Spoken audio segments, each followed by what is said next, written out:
منتخبنا المصري بيفوز على منتخب بنين 3-1 في ماتش احنا اللي مصعبينه على نفسنا. بس انا قبل ما اخش في اي تفاصيل عايز اعرف ايه سر جون مروان عطية ده؟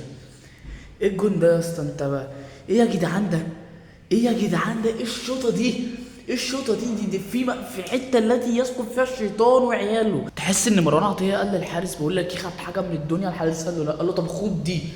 لو مانو نوير واقف مش هيشوفها. لا، وجون ياسر ابراهيم، ايه الرأسية دي؟ بسم الله ما شاء الله يا جدعان. ايه الاجوان دي يا راجل؟ ده انت فبرسي يا راجل، ما معلكش جزمه. محمد صلاح جاب جون في الاخر كده، الصراحه جون حلو يعني. بس انا برضو عندي سؤال، هو صلاح جات له كرة في الاخر كده، لو اداها لزيزو جون 100%.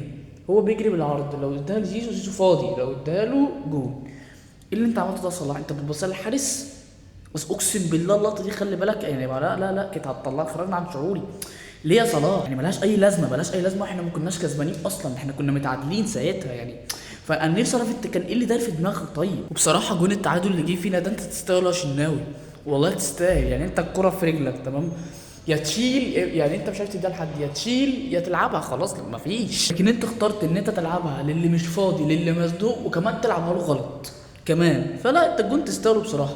بعدين بقى انا عندي تعليق على المعلق يعني انا مش عايز اغلط والله، بس هو لا يصلح للتعليق يا جماعه. ليه محمد علي قال لك ايه بقى؟ اسمع، قال لك حسام حسن حالف مش هيعمل تغييرات، وهي اصلا ماشيه معاه بالبركه، هو سايبها بالبركه. بذمتك ده كلام يتقال يا راجل؟ يعني انت المفروض مقامك كبير يعني. كل ده عمال تقول كل ده عشان ينزل مصطفى محمد يا زملكاوي؟ يا ابني ده منتخب مصر، مفيش اهلاوي زملكاوي يابا. بعدين هو انت عايز حسام حسن ينزل مصطفى محمد ليه؟